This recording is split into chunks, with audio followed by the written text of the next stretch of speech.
This message comes from NPR sponsor Shopify. No idea where to sell? Start selling with Shopify today. Whether you're a garage entrepreneur or IPO ready, Shopify's the only tool you need to start, run, and grow your business without the struggle. Go to shopify.com/NPR.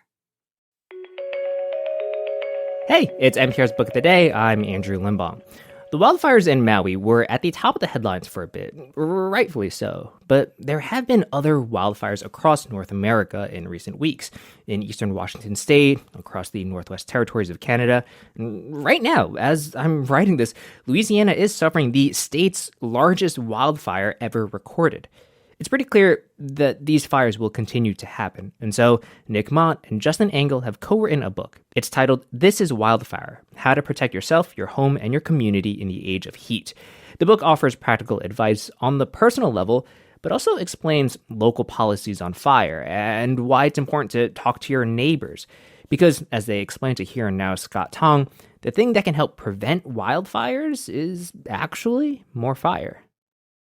Support for NPR and the following message come from GiveWell. Over 100,000 donors have used GiveWell to donate more than $1 billion. Find out more or make a donation at givewell.org. Select how you heard about GiveWell by choosing podcast and enter NPR at checkout.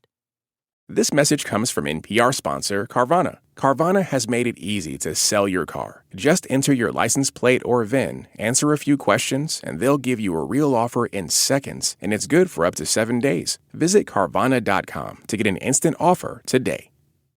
The deadly wildfires in Maui have sadly made history. They are the deadliest in more than a century, and it has many people thinking about humankind's long relationship with wildfire, how fires begin and spread, how a hotter climate amplifies the risk, and whether we're managing these risks the right way. A lot of these questions are tackled in a new book, This is Wildfire: How to Protect Yourself, Your Home, and Your Community in the Age of Heat. We have the two co-authors with us now, journalist Nick Mott and University of Montana Business School professor Justin Engel. Nick, Justin, welcome. Thanks for having us. Thank you. You know, we're still learning about the Maui wildfires and their causes, of course. But for people who ask, wait, Maui, are we increasingly seeing wildfires not necessarily where we expect them, Nick? Yes, we are indeed seeing wildfires in new places. But at the same time, it should be important to note that people were aware of wildfire danger in Maui for quite some time, and it just hadn't been communicated well or acted on. So many ecosystems in the U.S., across the country, not just in the West, evolved with wildfire and are prone to wildfire. That's just a relationship that we, through our own intervention as humans, have severed. And as far as interventions, Justin, what are we talking about? We're talking about this long tradition of trying to suppress wildfire that draws back to 1910 in the formative years of the United States Forest Service. There was a large wildfire in our area here in northwest Montana and Idaho and eastern Washington that burned about 3 million acres in a couple of days. They called it the Big Burn, yeah? Exactly. And that set in motion a culture of fire suppression. And it sort of coincided with a period of history where, mankind thought that it could bend nature to its will. So it fit in with a cultural sensibility at the time. Even as the Forest Service and fire scientists in general started to understand that actually allowing fire to play a more natural role in the landscape is really important, it's still hard for the agencies in charge of managing fire to embrace prescribed burns and so forth. And so the culture of suppression is a hard one to break. And Justin, while we have you, tell us a little bit more about the Big Burn. I mean, what it was like, according to the reporting and the stories from the day. Well, it's a rapidly moving fire. Some of the same characteristics that you see in disasters like what we've seen in Maui and other big fires. A lot of small fires came together into a giant conflagration, and that thing moved fast and met conditions of a dry forest and weather that allowed the fire to burn and spread rapidly. Groups of firefighters were overtaken famously, and one of the other outcomes is that it sent smoke across the country. So a lot of folks that were living in cities across the rest of the United States saw or experienced the effects, much like New York City experienced the effects of the Canadian fires. And Nick, as far as the culture of fires as something to necessarily put out instead of thinking about prescribed burns, was that also pervasive in American culture? I mean, a lot of us remember Smokey the Bear, the cartoon version on TV, giving us the PSA, only you can prevent forest fires. Yeah, Smokey the Bear was probably the most famous iteration of this culture of suppression. It was created by the Forest Service. The government deployed not just foresters and firefighters to put out fire, but they tried to influence the mind of the citizens of the country. So that came in the form of Smokey the Bear. Certain sorts of low-intensity fire persisted in certain parts of the country, especially the South. So the government even deployed psychologists to try to understand why some people kept on burning and thought fire was a good idea. But the government of the time thought it was sort of backward thinking. Yeah. But I guess, Nick, what have we learned about humans, about nature, living with wildfire over time, and how that, I guess, before this intervention, before this government priority of fire suppression came, what was it like? Yeah, so what studies have shown is that indigenous people over millennia have had a deep and intimate relationship with fire, that forests were managed before settlers colonized the country for thousands of years. And that all had to do with fire. And we also know that forests burned relatively low intensity. And in much of the country, they would burn relatively regularly, too. So we've had basically a century that severed that relationship, that cut it off. That meant that many forests that would burn, say between every 10 and 30 years haven't experienced fire in 100. And that means that they're loaded with fuel, ready to burn. And that's creating in some places, and I want to be careful and not say all places, some of the reasons for these big fires we're seeing today. As the two of you write, the country is now in what's called a fire deficit, creating all of this fuel that can burn as you described. Help us understand the case that people are making for more prescribed burns to prevent kind of these large conflagrations, and whether that argument has been making any progress recently.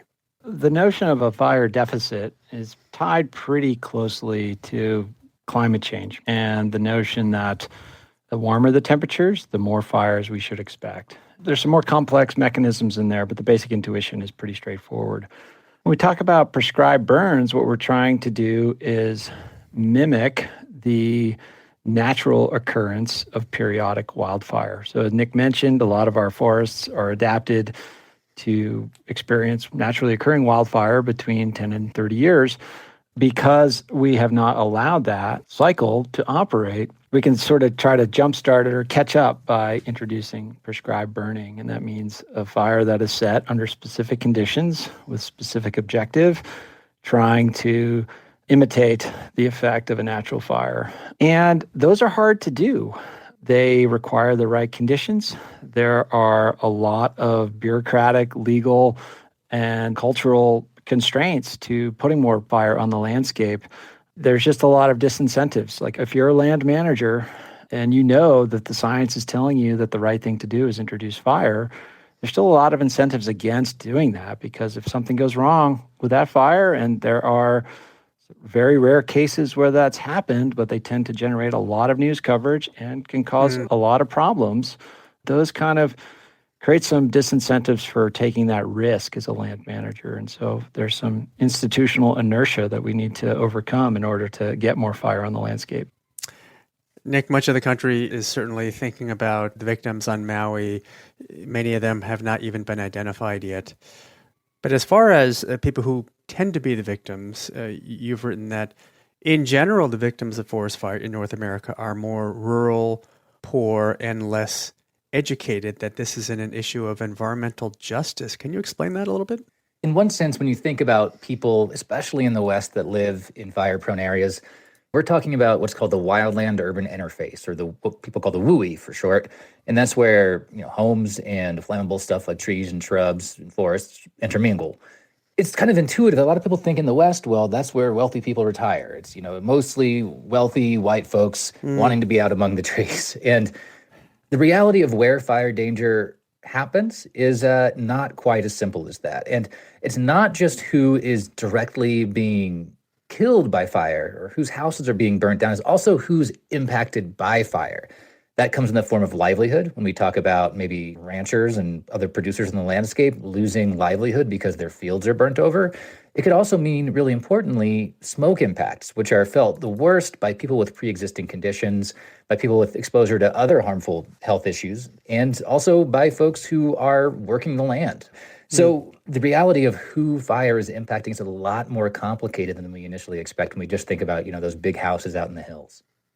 Finally, Justin, let me ask you, what are a couple things policymakers, individuals need to do to move us toward a more optimistic vision of the future? I appreciate you asking, because that was a big objective for us in writing this book, is to give people tangible things that they could do to be a part of solutions. And at the individual level, if you live in fire-prone lands, you need to take responsibility for protecting your home and being a good neighbor. And protecting your home can start with some easy things like making sure your gutters are clean and making sure that your roof is clear of debris and you don't have flammable stuff sort of stored under your deck or up against your house. Some basic maintenance stuff can go a long way to protecting your home, because a home ignition will most likely come from a floating ember that finds a weak spot. And then extend that out to your community. If you have the wherewithal to take on these sorts of projects at your own house, talk to your neighbors about it. If your neighbors don't have the physical capability or the time to do it, maybe pitch in and help out. Create a community awareness around these simple solutions, because there is a collective action dimension to managing wildfire at the community level. That's, the individual and community levels. But then if we look up a little more at the policy levels, at the county and city level, we can enact much more zoning and codes and ordinances that can require more wildfire resilient building and retrofitting. And also, we need a large investment in fire resilience, like getting the work done. Some of that stuff, like Justin mentioned, cleaning out your gutters, that doesn't cost a lot of money. That costs some time. Maybe you got to get a ladder, stuff like that. But there are bigger efforts too, like replacing your wood roof is a very expensive feat and very important in wildfire resilience. And we need to invest not just in managing forests, but also in getting people living in fire-prone areas the resources necessary to be able to make the changes on their homes and property that can make them safer and more resilient into the future. The book is This is Wildfire: How to Protect Yourself, Your Home, and Your Community in the Age of Heat. And the authors are Nick Mott and Justin Engel. Thanks to both of you. Thank you. Thanks, Scott.